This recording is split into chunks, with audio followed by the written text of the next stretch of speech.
Good evening, everybody. This is Nadine Groenig, Galatsi Inametsuchietsa. I'm a member of the Pueblo of Laguna in New Mexico, and I'd like to welcome you here tonight. And we're going to be talking about a very important subject this evening. We are supposed to have two panelists. So far, only one has joined us. Hopefully the other will join us shortly, but we didn't want to keep you waiting. So I want to remind you that this is being brought to you, Indigenous Perspective Series is being brought to you by Save Our Schools Arizona Network. And Save Our Schools is trying to do just that, save our public schools from funds being taken away from them by private school vouchers. So the budget is currently being worked over or looked at by the state legislature. So we'll find out more later about what happens in terms of private school vouchers. Save Our Schools is working very hard to help our public schools maintain their high level of service to communities. And all right, Kelsey just joined us. So welcome our other panelists. So I'm going to just go ahead and read to you their short bios and then allow them some time to introduce themselves and say a little bit more about themselves if they'd like to do that. And before I do that, I will tell you a little bit more about myself. I spent almost 18 years at the Arizona Department of Education, and the last 4.5 years were as the Director of Indian Education. I also started my own nonprofit organization called the Southwestern Institute for the Education of Native Americans in 2007, and I since left Siena to start my own LLC, which is called Sun Clan Consulting, and I'm a member of the Sun Clan of the Laguna tribe, so doing a lot of professional development for educators, family empowerment and engagement sessions, and leadership academies for Native American youth. So that's a little bit about me. Now I'll tell you about our two panelists. So our first is Jana Jordan. She's Navajo, and she has taught 2nd and 3rd grade in Winslow, Arizona for 20 years. She holds a BA in elementary education and a master's degree in bilingual and multicultural education from Northern Arizona University. She believes that all children deserve a high-quality education that is well-funded and accessible. That's right to the point of what I was just saying. So our other panelist today is Kelsey Franklin. She is also of the Diné, or Navajo tribe, and she's originally from Shiprock, New Mexico. She currently works as a freshman English teacher for Phoenix Union High School District at the Betty Fairfax High School in Levine, Arizona, and she just finished her 5th year there.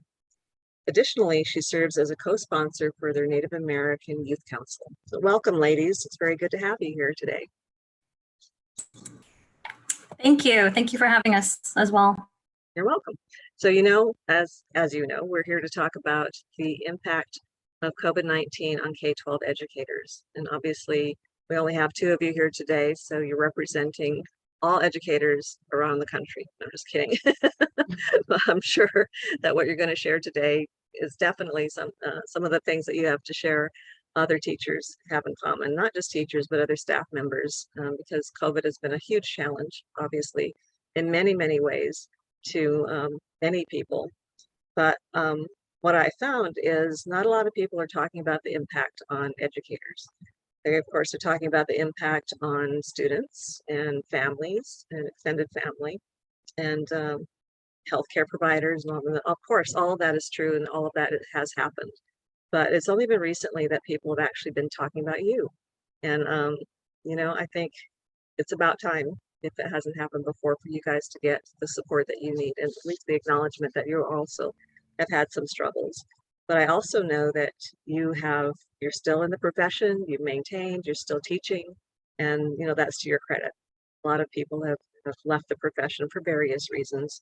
But I have heard that recently a lot of the reason is because of the stress, not so much that they don't like being a teacher or, you know, they don't like being in the profession anymore. Sometimes it's not even about the money, even though a lot of teachers, of course, are very underpaid and perhaps no more so than in Arizona. So I wanted to just share a quote that I heard before we get started with the questions. According to a special report in Education Week, the issue that came out on May 4th of this year, teachers' stress and anxiety have soared and their morale has plummeted during the pandemic, a flammable combination that could burn them out and lead them to leave their jobs. It's more important than ever, experts say, for districts to support their teachers by looking after their mental health. So that's the end of the quote. So again, Education Week is definitely acknowledging through this special report the need of our educators to feel supported by their districts, their principals, also of course by the community, parents, etc. So as Jana knows, because she was a panelist, we recently did Suncline Consulting recently completed part of many professional development sessions that we'll be doing for a school on Gila River Indian community. And the professional development was targeted at alleviating the mental stress that the COVID-19 has had on educators. But we also focused on working with Native American students at the school because they've obviously gone through a lot of stress as well. And for this particular school, they're pretty young kids. It's only K-12, so I mean K-5. So that's a challenge, helping these young ones to understand what just happened basically and what is still happening. So this professional development is one way that this particular principal has been supportive of his staff. So that's just one example. So I'll go ahead and start with our questions now. Oh, I'm sorry. I didn't do what I said I was going to do, and that's let you have a little bit of time to talk a little bit more about yourselves. So Jana, you want to go first? Yeah, I teach here in Winslow, Arizona. I'm a third grade teacher. I've taught second grade also for about 10 years. Well, there was a number of years here where they had a technology and science-based magnet school. So I did a little bit of that. And then I took on a third grade classroom. And then last year I completely went online. So of the third grade teachers here, I was the only online teacher. So I have about 20 years of experience in total. And that's pretty much it. I'm hoping that I can get another 10 to 15 years before I can retire. I still, even after this pandemic, I still enjoy what I do and would like to continue teaching. So it really didn't, I mean, it affected me in many ways, but I still have a passion for teaching. That's wonderful. Good teachers like you. Kelsey, would you like to say a little more about yourself than I said? Yes, I just wanted to introduce myself really quick. Kelsey Franklin Yanisha, Tapahanashle, my Deshkijini Bashin, Bit Anti Dashache, do Trapizanti Dashanale. So I just recited my 4 clans. Again, originally from Shiprock, New Mexico. I live in South Phoenix right now, but I do teach in Levine, which is, a few minutes from where I live. But just in general, I think just as Jana had mentioned, I too feel the same, like, despite this year, particularly all of the challenges and everything that came with it, I still very much enjoy what I do. At Fairfax, I teach inclusion courses, freshman English. And so I definitely enjoy, I have a co-teacher, so her name is Kimberly Hahn, and I definitely enjoy working with her. This is our 3rd year working together, and we love our kids, and we love to, serve them and basically support them as best as we can. But yeah, that's just a little bit more about me. Great, thank you. I would imagine having a co-teacher, a partner, helps with the stress as well.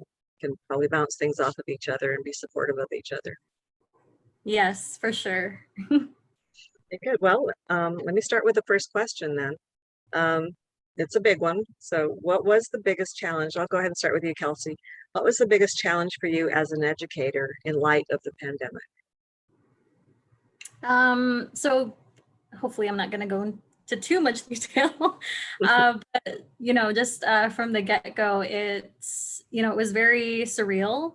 We're like, is this really happening? Last March, I just remember coming back from spring break and we had this like staff meeting. Everyone was required to be there, distanced, of course, and masked. and they just basically gave us a lowdown. You know, we're not returning in person, so we went fully online then. And the interesting thing about it, though, was that they were not requiring students to continue, you know, as with many other districts. But it was nice to allow students the opportunity who didn't currently have passing grades at the time to improve, you know, and earn their credit in that way. So we worked with very few students toward the end of last school year. Maybe only like 10 or so, which was crazy. But yeah, I mean, that was definitely an experience, kind of our first, I guess, getting our feet wet with switching over to online instruction, and with, you know, what that was like. We utilized Microsoft Teams. But at the start of this year, it was definitely, you know, a lot more work. And I think the most challenging part of it all was having to digitalize, you know, everything that we do, because in our class particularly, we do a lot of, you know, like guided learning. We do things together as a class as far as like annotating texts, marking the text like physically. So that was definitely an experience having to, you know, digitalize that whole process. I mean, and just in general, like it, you know, we're not lecturers. We do, you know, we do a lot of collaborative activities and lessons. And so that was definitely difficult, having to, you know, do all of those things online, create like rooms for the kids to work in small groups and things like that. Other things, but I think, you know, it's interesting because I feel like it just gradually got more challenging over the course of the school year, because hybrid was a whole other hybrid, like way of teaching. So I think the most challenging part of the school year was when we switched over to hybrid. So we had, you know, we did go back in person, and surprisingly, a lot of our students did opt, and their families, they opted to come back in person. So we had, you know, most of our students there with us physically, but then we had, you know, to also, you know, ensure that the online students, that it was equitable, like what we were doing and with everything. And that was really hard. Like there would be times, for example, when we'd have, you know, class discussions, and the students that are right in front of you, like everything flows so naturally.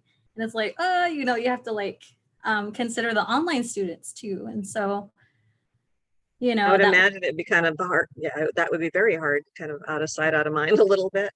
And yeah, not having those tangible things, you know, to pick up and to use, and you're probably trying to reach through your screen and you know, deal with a student is like, no, that doesn't work. I mean, I just know from having Zoom meetings a lot with, you know, with what I do, that about those very minimal in comparison challenges that we have, you know, just with Zoom. But I can't imagine trying to educate in both ways.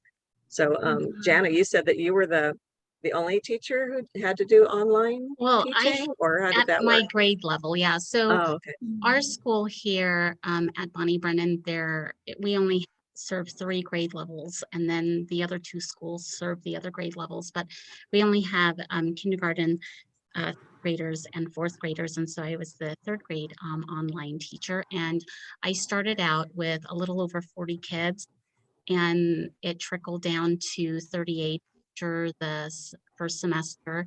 And by the end, I had about 32 still online. And it was my goal to get them back into the classroom, really. I knew that they were going to get a better education in class. The circumstances would be different, and that, you know, online learning is just, it's just hard on kids in general, and especially the tiny ones. And so it was really my goal to try and get them back into the classroom. And some of them actually just enjoyed the online, or because of their own circumstances couldn't be in class. And so I think at the beginning, the biggest challenge for me was to take on online learning or distance learning without having any tools. And I had to kind of navigate through programs and learn about some of the tools on my own. And also I spent a lot of time in my classroom by myself. Hmm. And so occasionally I would open up that door and vent a little or talk and then come back in and shut my door. And so I think not having the tools at the beginning was the biggest challenge, and keeping students motivated. It was really tough. Even towards the very end, I think the second to the very last day, I still held a tutoring session because I didn't want students to feel like we were done. And Mm. so the expectations were high up until the very end. That's good. I can imagine that would be a very big challenge and stressful, because not only are you navigating a new way to educate your students, you're also trying to navigate, what does this pandemic mean to me, to my Right. health, to my family's health, to my grandparents or elders' health, because obviously they're more at risk. Um, yeah, it's such a challenge for everybody, like I said at the outset, but to also have to be responsible for educating little ones, and in Mhm. Kelsey, in your case, of course, they're older, but still, Kelsey, you live near school, you said, or not too far from where you teach. Did you Yeah, it's see, about 10 did you minutes see, away. did you see a lot of students kind of out and about that weren't in school in your classroom that should have been? Did you Yes. see any of Yeah, that? yeah. I would see them quite often. Yeah, I don't know. Yeah. And I feel like one of the other challenges too, coming off of the end of last school year, was that kids had this mentality that, like, oh, I feel like it even kind of trickled to like the parents' point of view, where it was like, it's not real school. Like online school isn't real school. So there was kind of like this misconception with that. But it was just like constantly having to remind the kids, like, this is you in high school, you earn credits, and if you fail, you have to repeat the course to earn credit. So Yeah, I that was remember in my own neighborhood, it was early on. I was out in my yard a lot because the weather was really nice, springtime, and out in my yard working, and I could hear all these kids and see these kids, and I'm like, why aren't they in school? It can't be recessed Mhm. that long, So I was kind of wondering about that. Why are their parents not home to put them in front of that computer, or whatever it is, to make sure they were still in school. So yeah, that's Mhm. interesting. So obviously, like I said, there was stress with not just your jobs, but also just the impact of COVID in everybody's lives. So I'm sure, with all those challenges, usually when people have a challenge and they rise, to that challenge, they find strengths in themselves that they didn't know they had, maybe, or hadn't used for a while and were able to employ again. So what would you say? Could you identify one or two strengths that you discovered in yourself, Kelsey, while coping with the effects of COVID on your life? I think definitely just becoming more gracious, like with everything, like, and also like patience with myself and everyone. Um, because it was just constantly having to remind myself and also the students, like, at the end of the day, we're all trying to survive like a pandemic right now. So we all need to go forth with that understanding. And definitely I did rely a lot on my co-teacher Kimberly, as well, as you mentioned. And the way they talk about it is it's a lot like a marriage. And so I definitely owe a lot to her as well during this time. And so my hope is that everyone had at least one person or like a small group of people who they could lean on as well. So, and I was always more than happy to be that person for her as well. So I think we definitely made it through together. Mhm. um That's good, yeah. because a lot of marriages, whether it's a husband and wife or partners, domestic partners or teaching partners, I'm sure that felt a lot of challenges during this time. So that's great that you held on to that, and you thought about that, being gracious toward others, and thought about what everybody else is going through as well as yourself. And I just want to read a couple comments from the chat. So one of them says, you are both rock star educators, which I would agree with. And then another one says, your passion and zeal for teaching is remarkable given the COVID hardships. You are both to be commended. So take that in, absorb that, and help that feed your spirit and your soul. So Janet, do you have any strengths that you identified or tap back Well, into? yeah, well, I did not realize, I always thought that I could not multitask. And so when I was being observed by my principal, I had like three monitors going. One to just monitor what the kids were doing, and then one kept an eye on what they were doing on their computers, and then another one just to communicate with them. And so she watched me teach, and she could not believe how attentive I was to all of the kiddos, while, also keeping them engaged. And so I would literally turn to one screen and be like, get off the game now, but then the rest of you guys understand the task. And so I thought for the longest time that I could not multitask. And so now I feel like I have like superpowers. And so I noticed that I can multitask. And then the other thing is that I didn't realize that I had so much compassion for people. And so when I heard things online, or when things were happening and someone lost their internet connection, or there was a student who maybe became homeless, I learned that I have so much compassion, and I literally found resources within my own community to support kiddos so that they would be successful. Some of our students did not have Wi-Fi connection or internet connection. And so luckily Title VII and JOM came through and provided some support in that way for families. When a student became homeless, I had resources that were available to me, ones that I've never used, but the district had offered. There were staff members who were willing to help bring in children for testing if they didn't have a car. So there are days when a student couldn't pick up a packet, or couldn't pick up the STEM supplies to do the science activity. And I would just literally find time to, whether it was when I was just driving home or coming to work, or even if there was somebody available, they would drop off something for me. And so I really didn't realize how much compassion I had for people. Wow, it's amazing. I'm sure it was there all the time. It's just sometimes, like I was saying, challenges help you rise to the occasion or tap into things that you already had that you can Yes. use. Yeah, I mean, I feel that from you. I doubt very much that you didn't have compassion before all of this.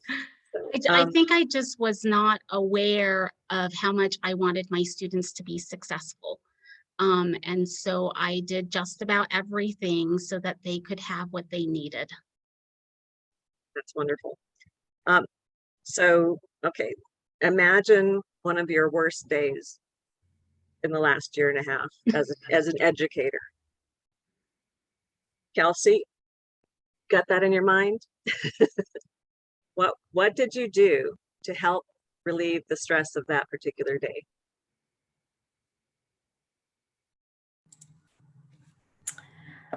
I want to say just remaining calm, of course. So just to take you back to the day really quick. It was actually not my observation, but my co-teacher's observation. The day of that her eval was taking place, like none of our tech was working, and freaking out.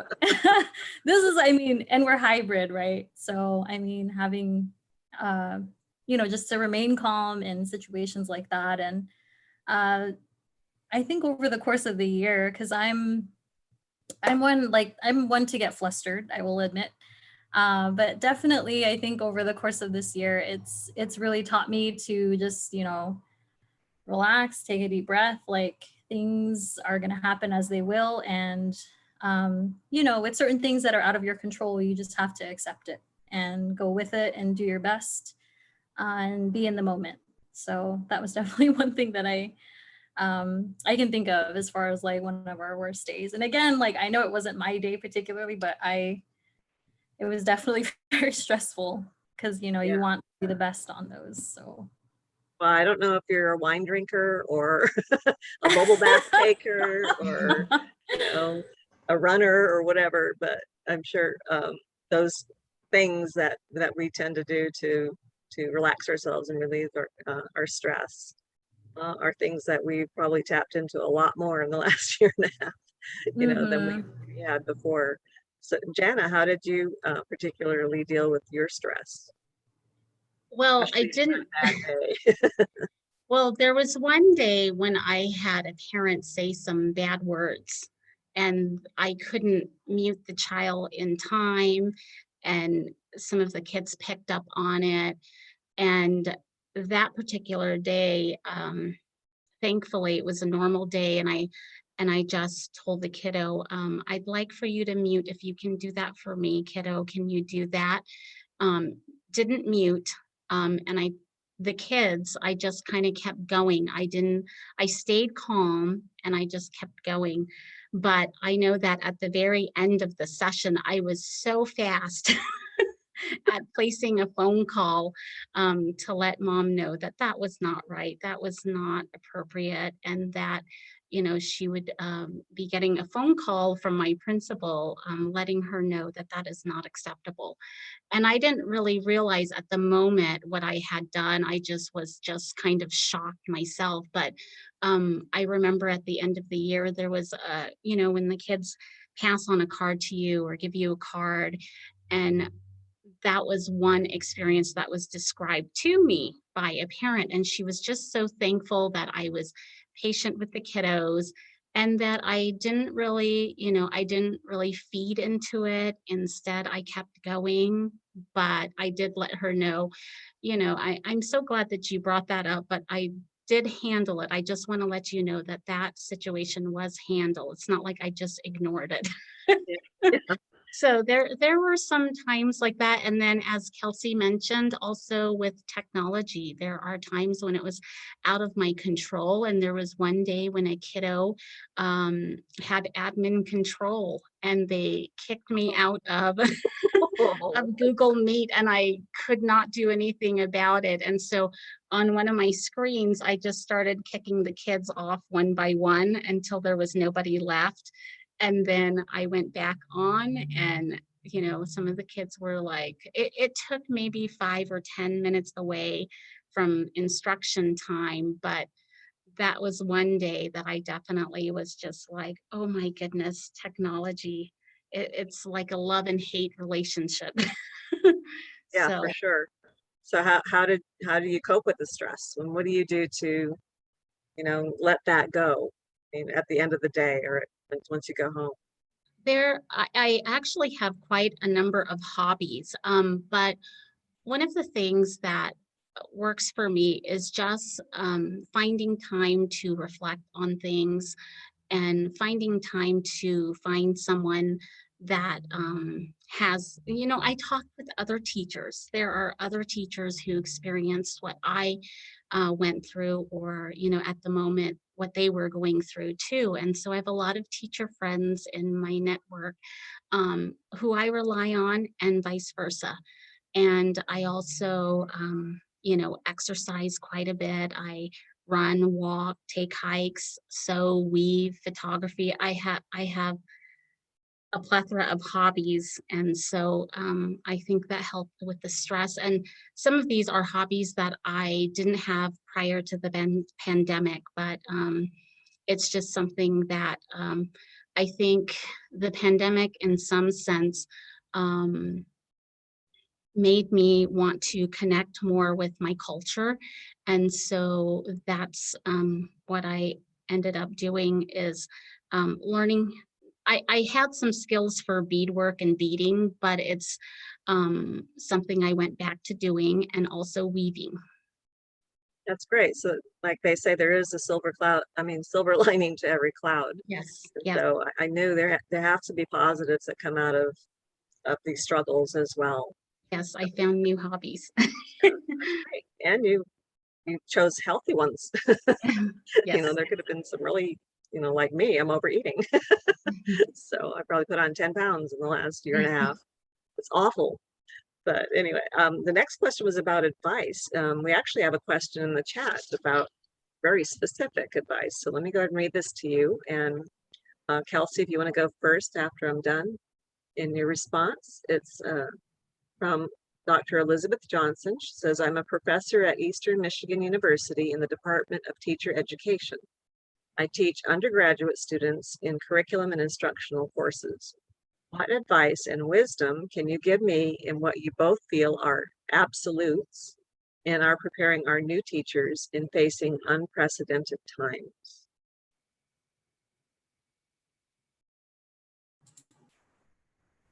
That is a great question.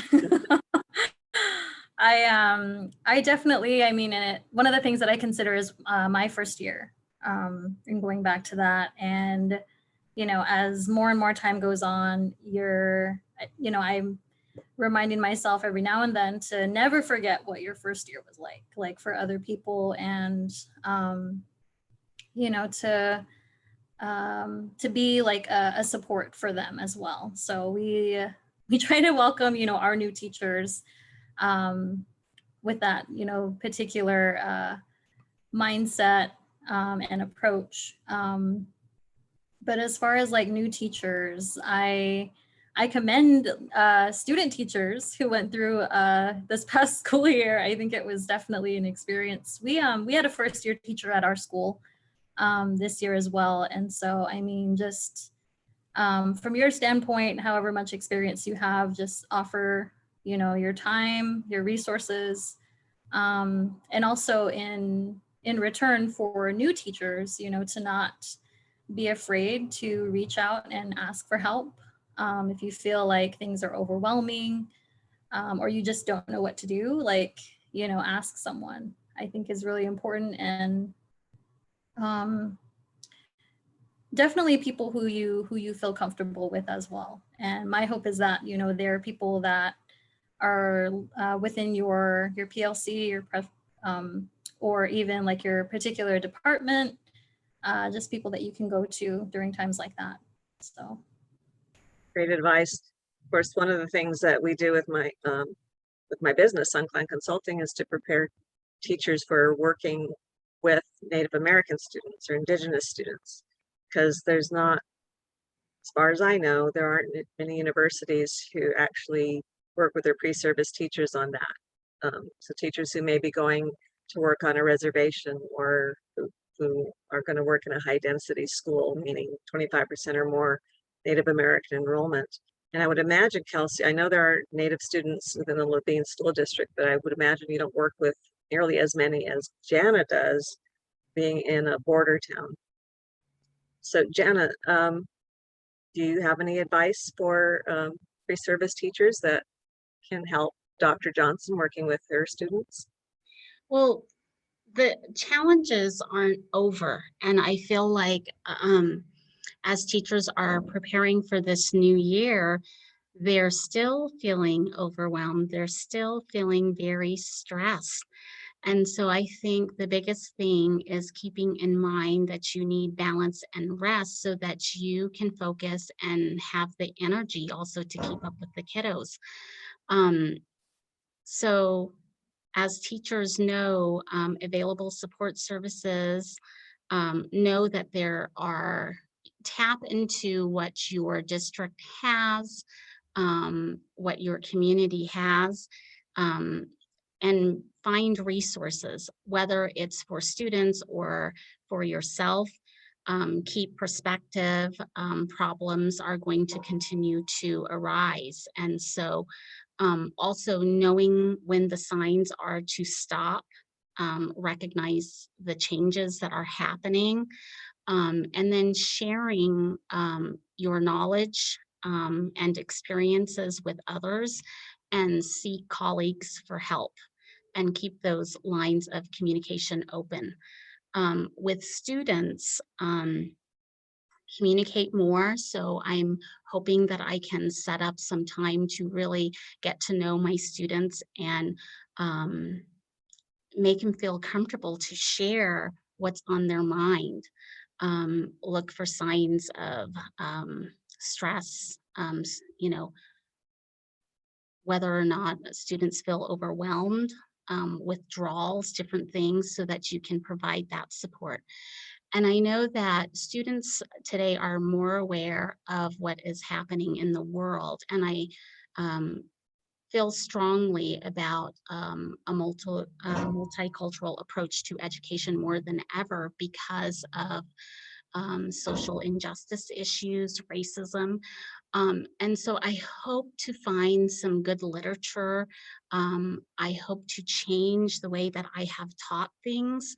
I really want to get to know my students to help them be more successful. That's really great. And that's one of the things that I've been working with educators on for years, is how to create a culturally inclusive classroom where all students feel welcome, regardless of where they come from, what their background is, what their race is, what their anything is. Basically, it's like every student needs to feel like the classroom is where they belong, the school is where they belong, and have those kinds of have the kind of interactions that make them feel that way. That it's the teacher sets the tone. The principal sets the tone for the school, the superintendent for the district. It's a top-down, sideways, every which way approach that needs to happen, I believe, for everybody to kind of be on the same page. And the minute that student walks into that's on the school campus and into the classroom, or just going down the hall toward their classroom, that they feel like this is where I belong and I can be comfortable here and I know I'm safe here, that I'm not going to get picked on or treated in a way that makes me feel small. Of course, they're not going to articulate it that way. They're going to feel it that way if something like that comes toward them. So, like I was saying a little bit earlier, Kelsey, you probably, I'm guessing, don't work with that many Native students, but I may be wrong. Do you have Native American students in your classrooms? Yes, yeah.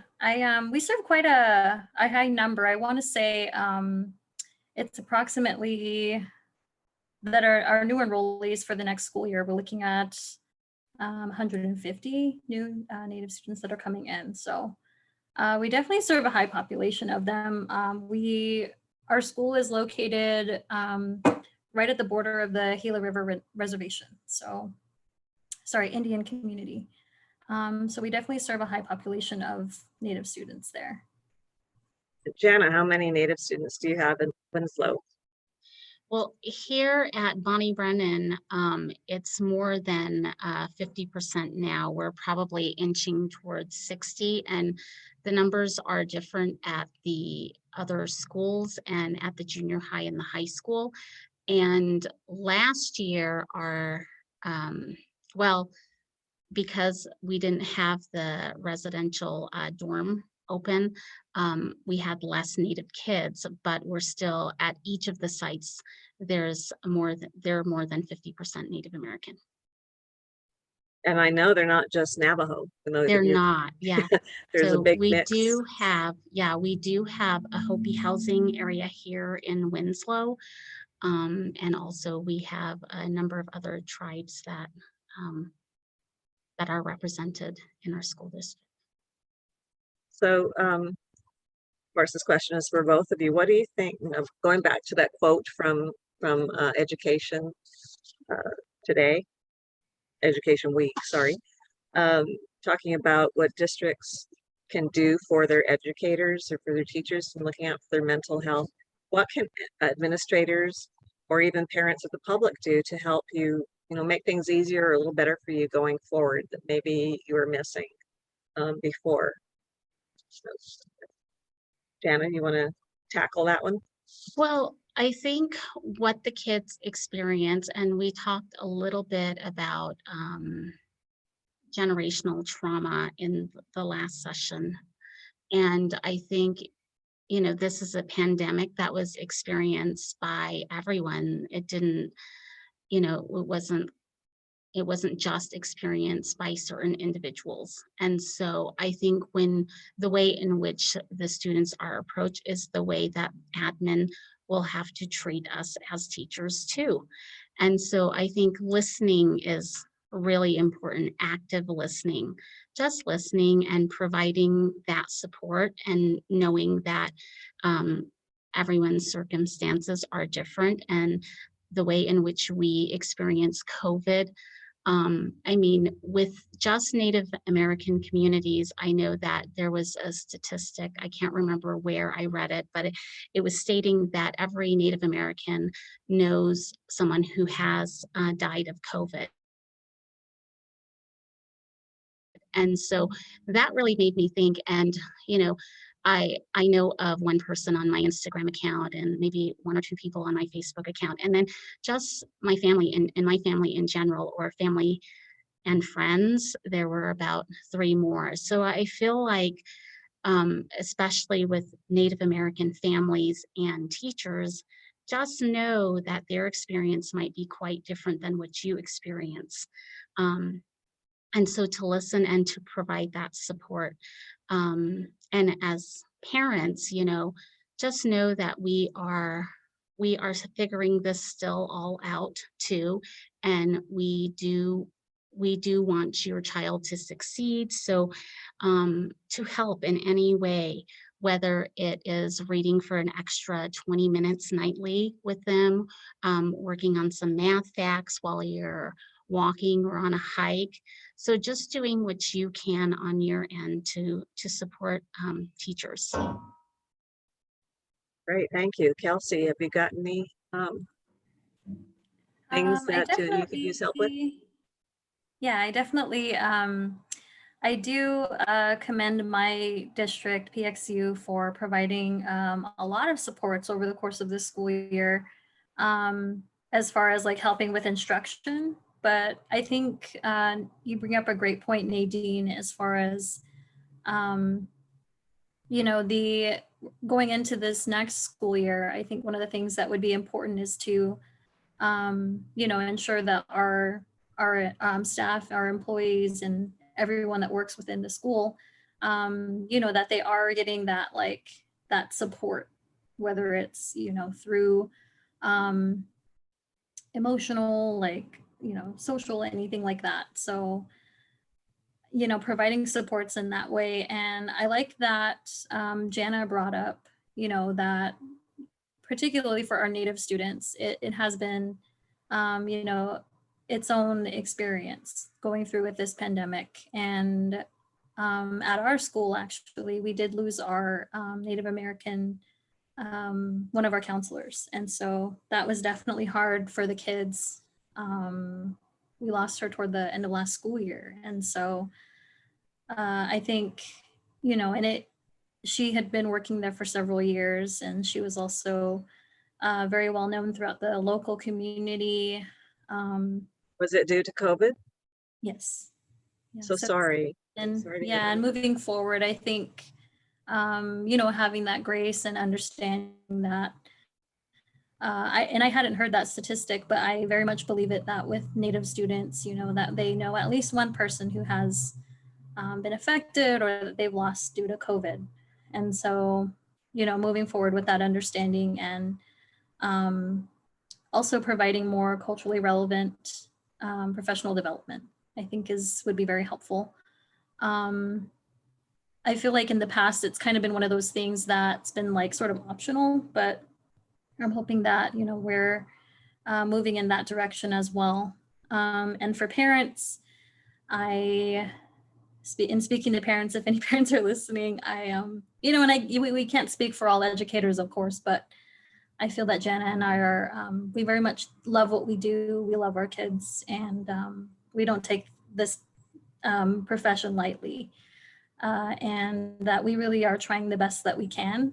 I'm trying to remember the saying. It's like we're building the plane as we're flying it, or something like that. I've been using that phrase a lot lately. Especially when it comes to my new business. I'm like, oh yeah, we're building it, but we're also already working it. Yes, yeah. So it's very much like that. And I mean, you know, having that understanding. And And particularly for high school students, I think one of the things that is important as well is just to remain involved, communicate with the teachers, the counselors. I feel that as, the students get older, it's kind of like, oh, they got it. They know what they're doing. But I think, they still very much require a lot of support and guidance as well. Yeah, that's a cover. Caregivers, Sure. yeah. So Well, it's a and that partnership. stat, yeah, very good, both of you. Like I said, Jana, I know you had compassion before, and Kelsey definitely does as well. Because that's what you tapped into, is like, just show each other that you care and that other people are going through the same thing. COVID did not just impact one group or another. It impacted all of us. And you would hope that something like that would bring us all together, and for a lot of people it has, but there's still some people who struggle with that togetherness for whatever their own personal reasons are. But yeah, you need to listen to each other, and maybe some of the work that we've done are examples that we've shown that people can do to support each other, like talking circles, or even among teachers. Just get together, and if you don't feel like you're getting support necessarily, I'm not saying either of you aren't, but from your administrators and the teachers are struggling, come together for each other. Show each other that you care about each other. That you're struggling. So that's one way to support each other. Here's a comment. Thank you, mighty educators. Your wisdom, advice, and critical reflection are greatly appreciated. As a teacher celebrating her 49th year as an educator, I am deeply humbled by your life-giving support for students and steadfast resiliency.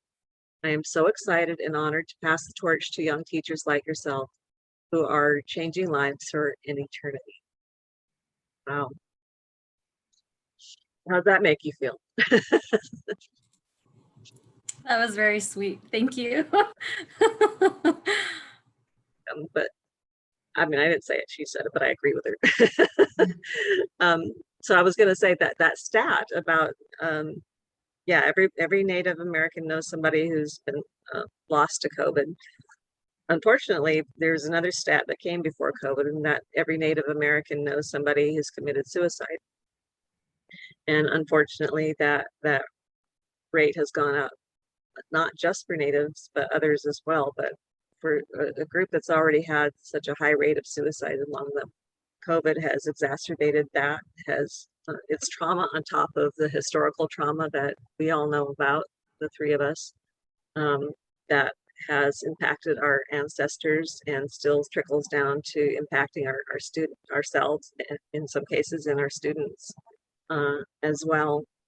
So that's a challenge for Native teachers, but even more so, I would say, for non-Native teachers who don't know that history, who don't know the reasons why our Native American students achieve at the lowest academically as a subgroup in this state and other states as well, is because of that trauma that they've had to deal with. And now on top of that, and the trauma I'm talking about is like relocation and the forced assimilation, boarding schools, racism, all of those things, war, all disease, all those things that have impacted us as Indigenous people. That was already there.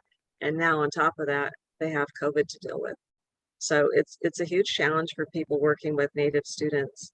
So do you have, I would imagine that would be a real challenge too, if you're compassionate and empathetic, to face that every day, knowing that your kids have these challenges. So what keeps you inspired and motivated to teach, Jana?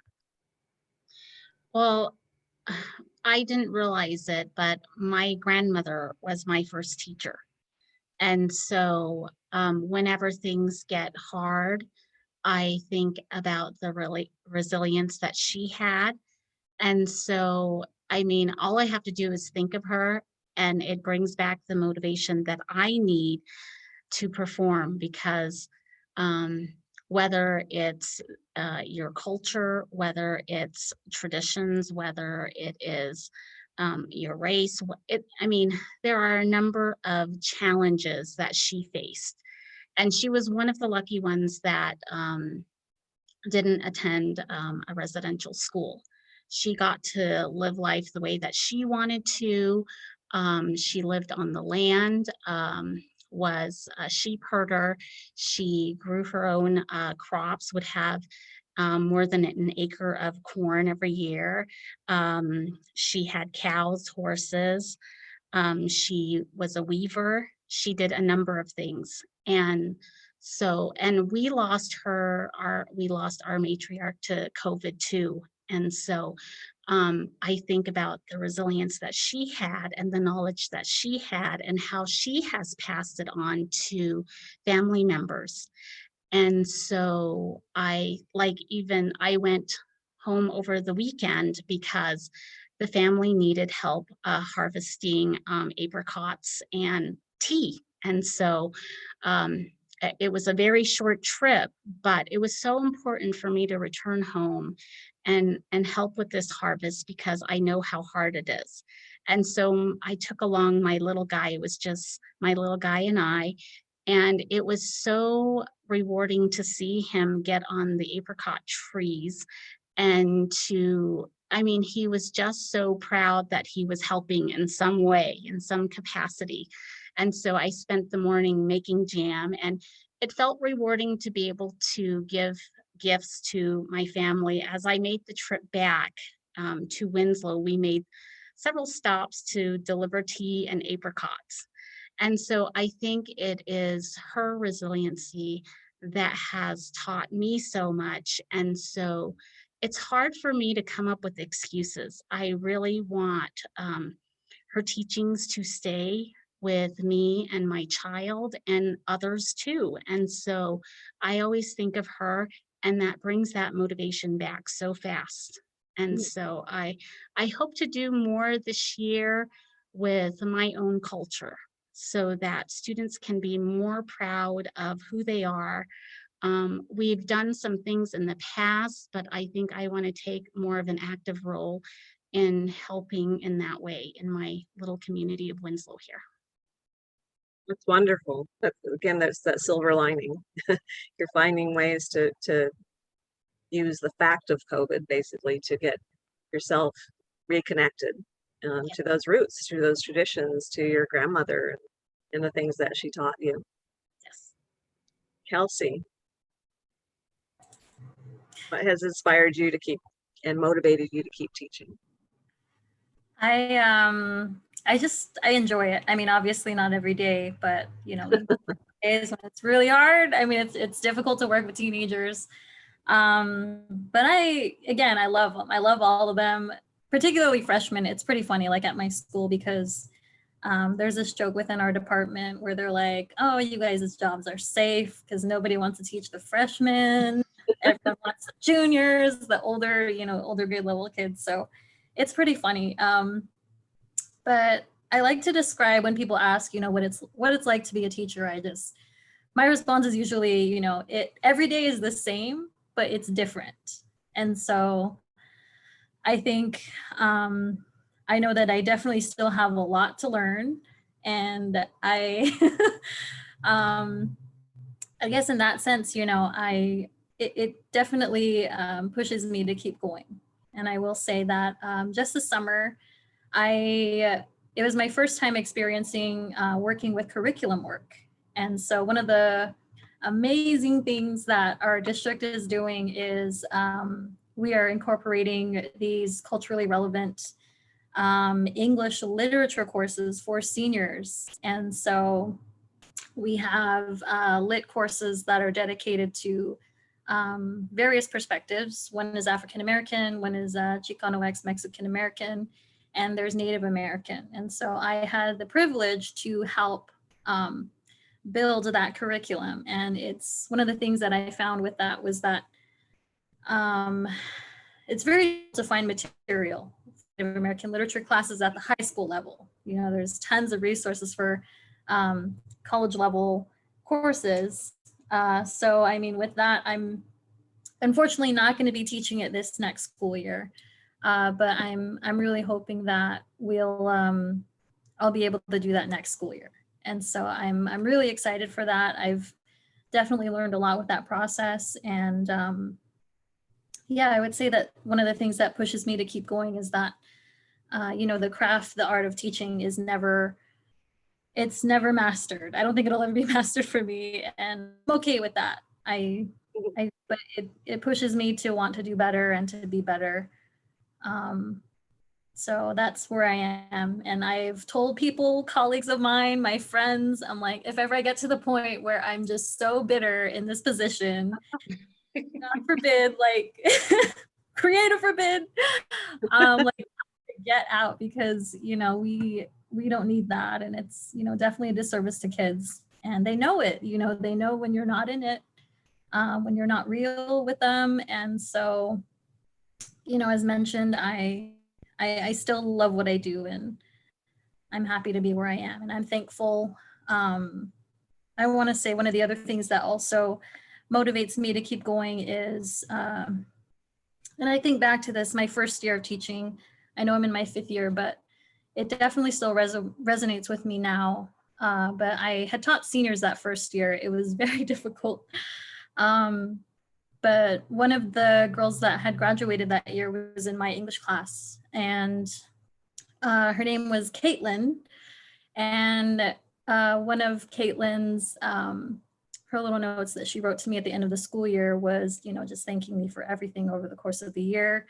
And also she shared with me that I was the very first Native American teacher that she had within, you know, her K-12 education. And so again, like, I don't take that lightly. And I think it's important for people like myself and Jenna, you know, for students to see that we're Native and we're here and we love what we do. We love them. And yeah, I'm happy where I am, and I'm going to keep going. So. Well, good. And you're not just saying that because maybe your principal's listening to this, right? No. That's good. But yeah, it's so true. One thing that amazed me so much when I was doing a professional development workshop for the National Indian Education Association convention, they have that every year, that there were 2 teachers who stood up and said they were embarrassed to say, but had to share, that before they got jobs working with Native students, that they didn't know we existed anymore. There's such an invisibility to us for a variety of reasons. And so they felt embarrassed that they didn't know about our history, and they didn't know, you know, how to connect with the Native students. And I said, well, that's not your fault, because we're not taught about in our history classes or social studies. All you hear is maybe the week of Thanksgiving, and you hear a perspective on that that's not accurate. Yeah, you know, because people write the history that they want people to believe. But I said, now that you know, it is your responsibility to know more and to be able to connect. And that's why you're here, right? You're in this professional development session because you want to learn and you're taking on that responsibility. But as you said, there's more, of course, we're not Native American. And we need more Native American teachers in the classroom. And so I'm very glad that you both went into the profession, and that your students, Native or non-Native, can learn, you know, that we're still around. We still exist. We're contemporary people doing amazing things. And so I commend you both for your work and for being such positive role models for your Native students, and for the great work that you're doing. And I think you're naturals from what I know, from what I've heard. And I do hope that you maintain that passion and that energy, and that, you know, you're working with, you're molding people, you're molding future leaders. And, you know, I think you're doing a great job, and I really appreciate that. So thank you so much. The time has gone by very quickly. And I guess we're finished. So again, thank you, Janet Jordan and Kelsey Franklin, for being with us today. And I hope to talk to both of you again sometime soon. So thank you, everybody, for joining us, and have a good night. Thank you. Take care. Bye, Thank Jen. you. Bye-bye.